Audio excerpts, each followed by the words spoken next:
मेरा पति दुबई में रहता था। मैं और मेरी जेठानी घर में अकेले रहते थे। मेरी जेठानी विधवा थी और रोजाना शाम को खाना बनाकर ले जाती और कहती कि किसी अनाथ को दे आती हूँ, तुम्हारे जेठ जी को पुण्य मिलेगा। एक दिन मेरी जेठानी बेहोश हो गई और डॉक्टर को दिखाया तो डॉक्टर कहने लगी कि तुम्हारी जेठानी पेट से है।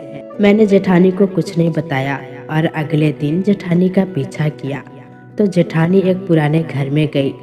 वहां जाकर जैसे ही दरवाजा खोला तो मेरे पैरों तले से जमीन निकल गई, क्योंकि मेरी जेठानी तो मैं अपने बुआ के घर में रहती थी। मेरे आगे पीछे कोई नहीं था। मेरे लिए जो पहला रिश्ता आया, मेरी बुआ उसके लिए हाँ कर दी और मुझे अपने घर से विदा कर दी, क्योंकि उनकी अपनी भी बेटियां शादी के लिए बैठी हुई थी। तो झटपट मेरी शादी निपटा दी। मैं उनकी बेटियों से बहुत ज़्यादा खूबसूरत थी, इसीलिए बुआ को ये डर था कि कहीं अच्छे से अच्छा रिश्ता मेरे लिए ना आ जाए। इसीलिए मेरे लिए जब अनिल का रिश्ता आया तो मेरी बुआ ने जल्दी जल्दी ऐसे शादी कर दी जैसे मैं घर से भाग जाऊंगी। लेकिन मेरी किस्मत अच्छी थी कि मुझे इतना अच्छा पति मिला। मेरा पति बहुत ज़्यादा अमीर नहीं था, इसीलिए मेरी शादी होते ही उनको पैसे की कमी का सामना करना पड़ गया था, क्योंकि मेरी शादी में अच्छा खासा खर्चा हो गया था। मेरे पति ने शादी अच्छे तरीके से करने के लिए काफ़ी कर्जा ले लिया था, इसीलिए वो कर्जा उतारने के लिए उनको बाहर कमाने के लिए बाहर जाना पड़ा। इसीलिए कर्जा उतारने के लिए उनको पैसा कमाने के लिए बाहर दुबई जाना पड़ा, ताकि वो कुछ पैसे जमा करके आ जाए और कर्जा भी उतर जाएगा और अच्छे तरीके से गुजर बसर भी हो जाएगा। उनके कागजात पहले से ही बने हुए थे, इसीलिए वो कमाने के लिए चले गए जहाँ पर मेहनत मजदूरी करनी थी उन्हें। अभी मेरी शादी को 2 महीने ही हुए थे कि मेरा पति बाहर चले गए और मुझे बहुत अफसोस हो रहा था। मैंने अपने पति के साथ ज़्यादा वक्त नहीं गुजारा था। अनिल ने मुझे कहा कि मैं जल्दी वापस आ जाऊंगा, थोड़ा सा सब्र करना। पैसों की परेशानी बहुत ज़्यादा थी। सिर्फ शादी ही नहीं, अपना घर बनाने के लिए भी कोशिश कर रहा हूँ, क्योंकि अभी हम किराए के घर में रहते हैं। क्या तुम नहीं चाहती कि हमारा अपना घर हो? इस तरह की बातें करके अनिल ने मेरी उदासी को दूर करने की कोशिश की, क्योंकि उनके जाने की खबर सुनकर मैं बहुत ज़्यादा परेशान हो गई थी। फिर मैंने सोचा कि वो ठीक ही कह रहे हैं, मुझे थोड़ा सा इंतज़ार करना होगा। इसके बाद जब हमारी आर्थिक स्थिति सही हो जाएगी तो हम एक खुशहाल जिंदगी की शुरुआत करेंगे। अपने पति को तो मैंने विदा कर दिया था, लेकिन अब इस घर में मैं और मेरी जेठानी ही रह गई थी। इस थोड़े से समय में मेरे जेठानी से यूँ ज़्यादा बात नहीं हुई थी, क्योंकि मुझे पता था कि मेरे पास अपने पति के साथ वक्त गुजारने के लिए बहुत कम वक्त है। इसीलिए शादी से लेकर अब तक का सारा समय दिन रात मैंने अपने पति के साथ ही गुजारे थे।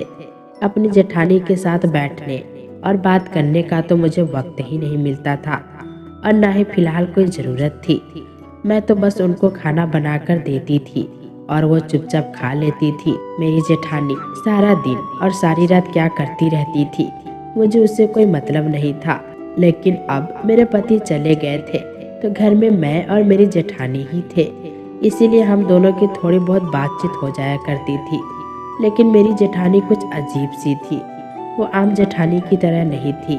काम ना करने पर मुझे कुछ भी नहीं कहती थी, खामोशी से खुद काम कर दिया करती थी।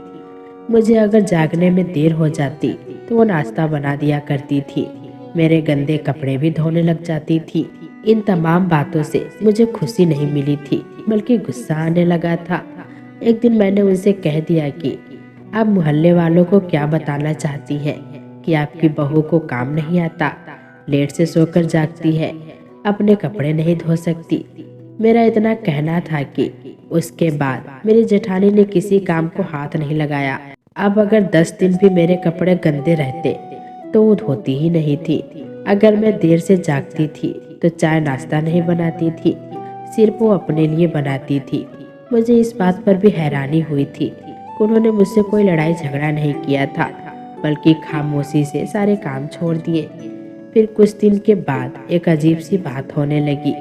मैं जब भी खाना बनाती थी तो वो मुझसे कहती थी कि एक आदमी का खाना ज़्यादा बना देना।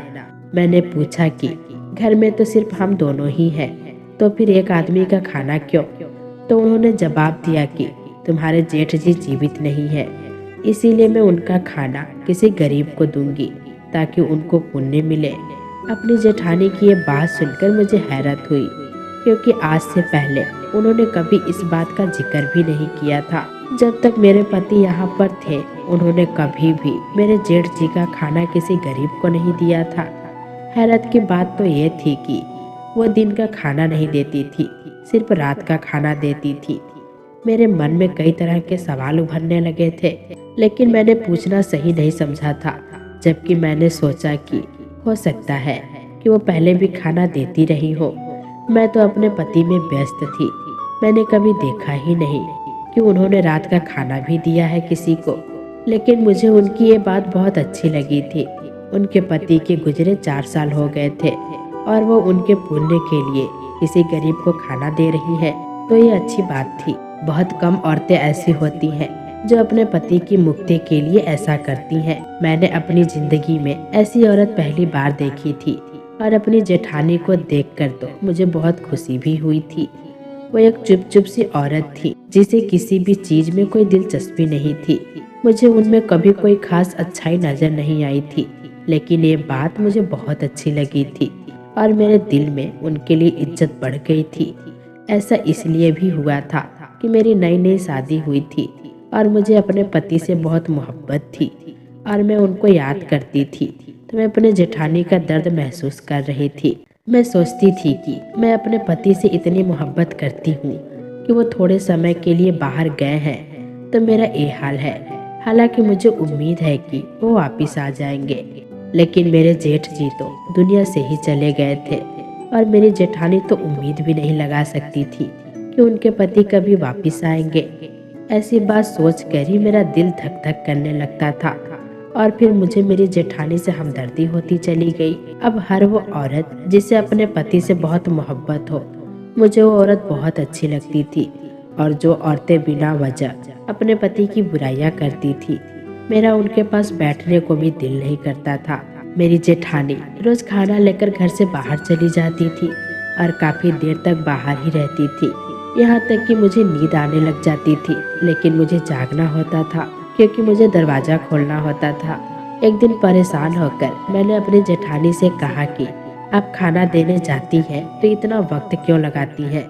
मेरी जल्दी सोने की आदत है, क्योंकि सुबह सवेरे ही अनिल के फ़ोन कॉल का वक्त होता है। मेरी जेठानी ने कहा कि गरीब को खाना देने के बाद मैं पड़ोस में चली जाती हूँ, वहाँ बातें करती हूँ, इसीलिए थोड़ी सी देर हो जाती है। मुझे उनके जाने पर कोई एतराज़ नहीं था। ना वो मेरे मामले में दखल देती थी और ना मैं उनके मामले में। अब तो मैं खुद को खुशकिस्मत समझने लगी थी कि मुझे इतनी अच्छी जेठानी मिली है जो कि मुझे कुछ भी नहीं कहती, वरना शादी से पहले तो सबने सास और जेठानी का ऐसा रूप मेरे दिमाग में बना दिया था कि मुझे बहुत डर लगता था। हालांकि मेरी सास तो नहीं थी, बस जेठानी थी, वो भी बहुत अच्छी। जिंदगी ऐसे ही चल रही थी। एक दिन अचानक मुझे ऐसी खुशखबरी मिली जिसे सुनकर मेरा दिमाग सन्न रह गया और मैं जो इतने दिनों से दिल ही दिल में अपनी जेठानी की तारीफें कर रही थी, उनसे मुझे एक ही पल में नफरत महसूस होने लगी थी। वास्तव में मेरी भोली भाली सी दिखने वाली जेठानी अंदर से इतनी शातिर होंगी मुझे मालूम भी नहीं था। मैं तो उन्हें इस कदर मासूम समझ रही थी कि जैसे वो पापों से बिल्कुल दूर रहने वाली औरत हो। लेकिन मुझे नहीं पता था कि उन्होंने अच्छाई का चादर ओढ़ रखा है और जो हकीकत है वो उसके बिल्कुल विपरीत थी। मुझे तो विश्वास ही नहीं हो रहा था कि हकीकत जानकर तो मैं बहुत ज़्यादा परेशान हो गई थी और सोच रही थी कि मैं अपने पति को ये सब कुछ बता दूं। भला ये भी कोई बात बताने वाली थी जो मैं किसी को बताती। मैं तो अपने आप से दोहराते हुए भी शर्म से पानी पानी हो रही थी। भला मेरी जेठानी इस तरह से कैसे कर सकती है? लेकिन जब मैंने गौर किया तो मेरी जेठानी उम्र में ठीक ठाक थी। मेरी जेठानी 35 साल से ऊपर ही थी, लेकिन उनकी तबीयत अक्सर खराब रहती थी, जिसकी वजह से ऐसा महसूस होता था कि उन पर बुढ़ापा आ गया है। लेकिन कुछ दिनों से मैंने ये भी देखा था उनके चेहरे पर एक बार फिर से रौनक आने लगी थी। एक दिन अचानक वो मेरे सामने चक्कर खाकर गिर पड़ी तो मैं परेशान हो गई। उन्हें होश में लाने की पूरी कोशिश की और मेरी कोशिश करने पर वो जल्दी होश में आ गई थी। मैंने उनसे पूछा कि आपको क्या हुआ है, तो उन्होंने कहा कि शायद मेरी बीपी लो हो गया है। मैंने कहा हाँ ठीक है, मैं आपको अस्पताल लेकर चलती हूँ। मैंने ऑटो पकड़ा और उनको पास के अस्पताल लेकर चली गई और आते ही वो एक बार फिर से बेहोश हो गई थी। मैं परेशान हो गई कि आखिर उनको हुआ क्या है। शायद वाकई उनका बीपी बहुत ज़्यादा लो हो गया था और गर्मी भी बहुत ज़्यादा थी। डॉक्टर ने कहा कि इनके कुछ टेस्ट होंगे। डॉक्टर ने उन्हें आराम का इंजेक्शन दिया और उनके ब्लड सैंपल लेकर कुछ टेस्ट किए। उनके होश में आने के बाद हम घर वापस आ गए, लेकिन अगली सुबह जब हम रिपोर्ट लेने गए तो मेरे पैरों तले से ज़मीन निकल गई, क्योंकि उस रिपोर्ट के मुताबिक तो मेरी विधवा जेठानी पेट से थी। ये देखकर तो मेरा सर बुरी तरीके से चकराने लग गया था कि ये सब क्या हो रहा है। मैंने जेठानी को कुछ नहीं बताया और बदनामी के डर से वो रिपोर्ट छुपा दी। मेरी जेठानी की तबीयत वैसे ही खराब थी। इस खराब तबीयत के बावजूद वो रोज की तरह खाना लेकर जाती थी। मुझे गुस्सा आ गया। मैंने कहा कि किस तरह का ड्रामा कर रही है ये औरत। मैं इनके पति से मोहब्बत देखकर बहुत खुश हो गई थी, लेकिन मुझे नहीं पता था ये औरत इतनी गिरी हुई निकलेगी। अब तो मुझे बिल्कुल यकीन था कि ये खाना देने के बहाने अपने प्रेमी से मिलने जाती थी।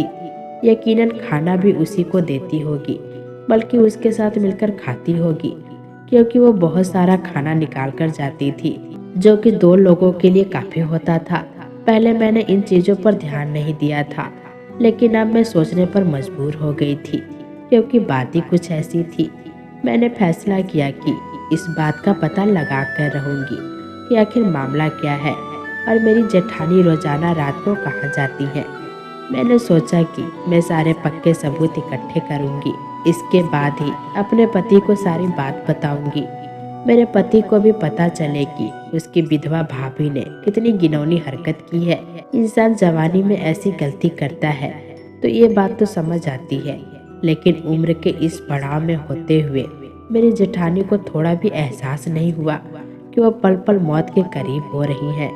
वैसे तो मौत हर इंसान के सिर पे होती है, कभी भी आ सकती है, लेकिन बढ़ता उम्र मौत का संकेत होता है।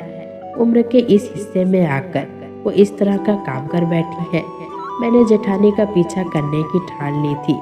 सोचा कि आज रात जब वो खाना लेकर बाहर जाएंगी तब मैं उनके पीछे जाऊंगी, लेकिन मुझे याद आया कि वो बाहर से ताला लगाकर जाती है, क्योंकि मैंने ही उन्हें कहा था कि मुझे जल्दी नींद आ जाती है। उनका इंतजार करते हुए मुझे देर हो जाती है। मैंने अपनी जेठानी को कहा कि वो आज के बाद बाहर से ताला लगाकर ना जाया करे। मुझे डर लगता है कि कहीं अगर घर में आग वगैरह लग गई तो मैं कैसे बाहर निकलूंगी। मेरी ये बात सुनकर जेठानी के चेहरे का रंग फीका हो गया था। मैंने महसूस किया था कि मेरी यह बात उन्हें अच्छी नहीं लगी थी।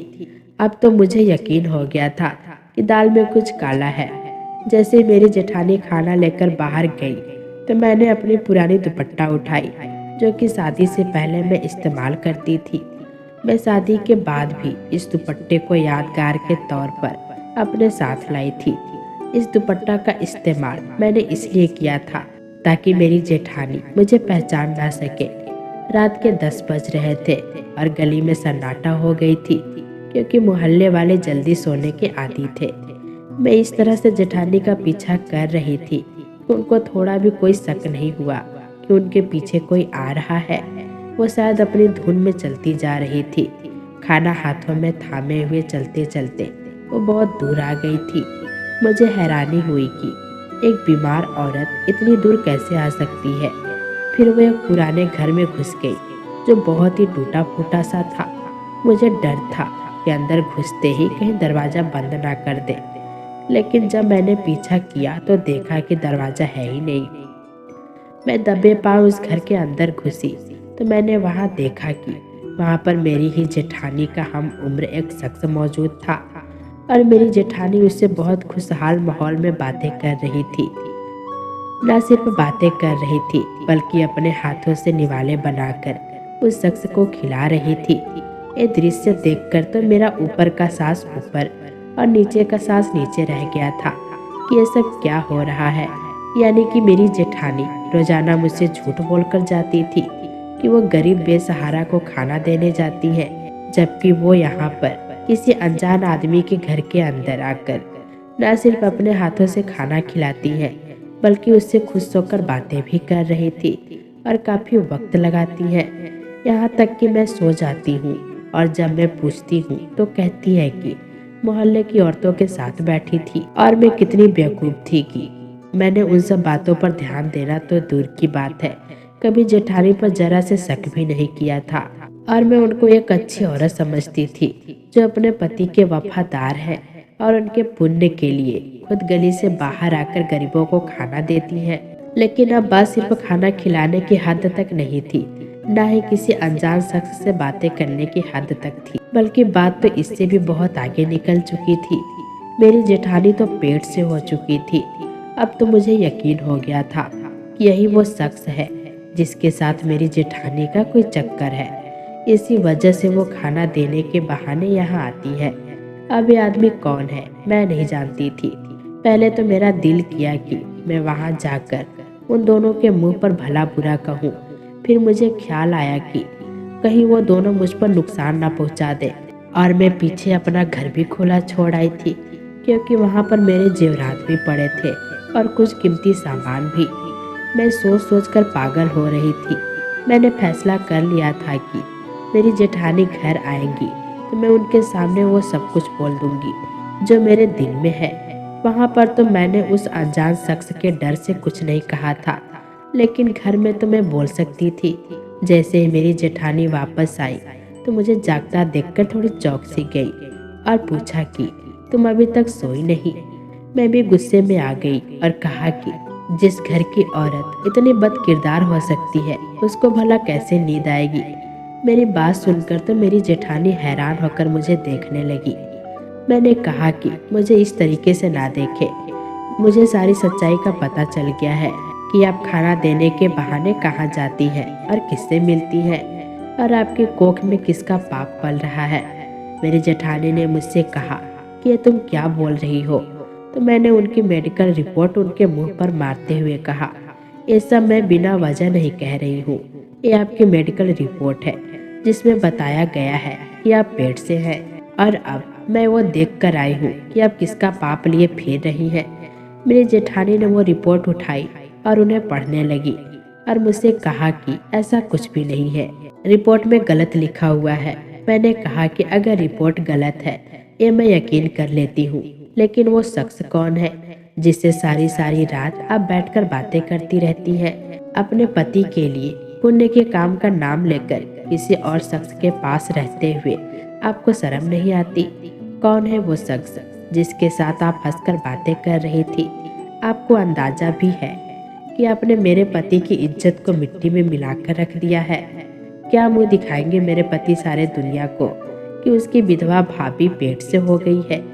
अगर मेरे जेठ जी जिंदा होते तो फिर जमाना कुछ नहीं कहता, थोड़ी बहुत बात होती और फिर सब चुप हो जाते कि चलो कोई अनुचित बात तो नहीं है, ये कहकर लोग उसे स्वीकार कर लेते। लेकिन अगर दुनिया मेरे पति से उससे जुड़ी सवाल करेगी तो वो जमाने में किसी को मुंह दिखाने के काबिल नहीं रहेंगे। लोगों की बहन या बेटी इस तरह के काम करती है तो उनके सर शर्म से झुक जाते हैं। मेरे पति बदनामी के डर से अपनी जान ही ले लेंगे। मैंने अपने दिल का सारा भड़ास जेठानी के सामने निकाल दिया तो उन्होंने कहा कि तुम गलत समझ रही हो, वो शख्स तो मेरा भाई है। उसे किसी ने गलत मर्डर केस में फंसाया था जिसकी वजह से वो पुलिस से छुपकर इस घर में बैठा हुआ है और मैं उसे खाना देने जाती हूँ। मैंने मजबूरी में तुमसे झूठ बोला था कि तुम क्या सोचोगी कि मैं कहाँ जाती हूँ, इसीलिए मैंने पुण्य का काम वाली बात की थी। मेरी जेठानी झूठ पर झूठ बोल रही थी। मैंने कहा कि आप इतना झूठ मत बोलो, ये रिपोर्ट बिल्कुल सच्ची है और वो आदमी आपका भाई नहीं है। वक्त आने पर जमाने के सामने हर कोई भाई बहन बन जाता है। अपने इतने बड़े भाई को कोई भी औरत अपने हाथ से निवाले बनाकर नहीं खिलाती। इस तरह की हरकतें औरत अपने प्रेमी के साथ ही करती है, और वो आपका भाई नहीं है, यह बात मुझे मालूम है। हाँ ठीक है, वो आदमी पुलिस से छुप रहा होगा, ये बात आपकी सही है, लेकिन वो आपका भाई नहीं है, वो आपका प्रेमी है। मैं अपनी धुन में न जाने क्या क्या बोल रही थी कि मेरे फोन की घंटी बजी, और इस फोन को सुनकर तो मेरे सर पर आसमान गिर गया, और मैंने हैरत से अपनी जेठानी की तरफ देखा, और मेरे हाथ से मोबाइल छूटकर रह गया। मेरी जेठानी ने हैरत से मुझे देखा और कहा कि किसका फोन है, क्या हो गया है, बताओ तुम इतनी परेशान क्यों हो गई हो। मैंने जेठानी से कुछ नहीं कहा और कमरे में आ गई, और अपने आप को कमरे में बंद कर दिया और फूट फूट कर रोने लगी थी। मेरी जेठानी दरवाजा बजा रही थी और मुझसे पूछ रही थी कि किसका फोन है और तुम क्यों रो रही हो।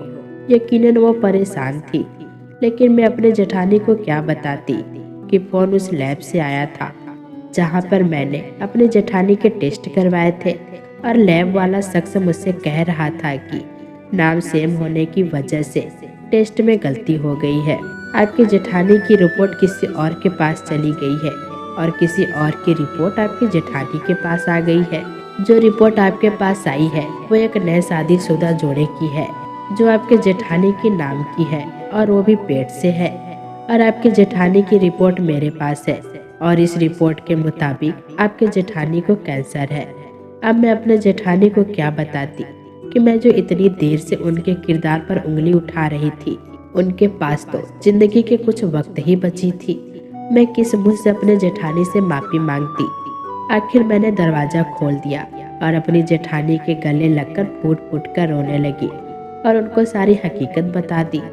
उस दिन के बाद मेरी जेठानी बहुत बीमार हो गई थी, और उनकी आंखों में हर वक्त मेरे लिए शिकायत रहता था। वो शख्स वाकई में मेरी जेठानी का भाई था, जो पुलिस से छुप रहा था। एक छोटी सी गलत फहमी ने सब कुछ बर्बाद करके रख दिया था। मेरी जेठानी कुछ महीने बाद इस दुनिया से हमेशा हमेशा के लिए चली गई थी, क्योंकि उन्हें कैंसर था। लेकिन मैं कभी भी अपने आप को माफ नहीं कर पाएगी। मैंने उनको इतना कुछ कहा, मुझे उनकी बात गंभीरता से सुननी चाहिए थी, समझनी चाहिए थी, और लैब वालों से कहना चाहिए था कि आपके रिपोर्ट में जरूर कोई गलती है। लेकिन बजाय इसके कि मैं ये सब कुछ करती, मैंने आंखें बंद करके हर चीज पर भरोसा कर लिया था। तो दोस्तों, कैसी लगी ये कहानी कमेंट बॉक्स में जरूर बताइएगा। फिर मिलेंगे दोस्तों अगली वीडियो के साथ। तब तक के लिए अपना ख्याल रखना।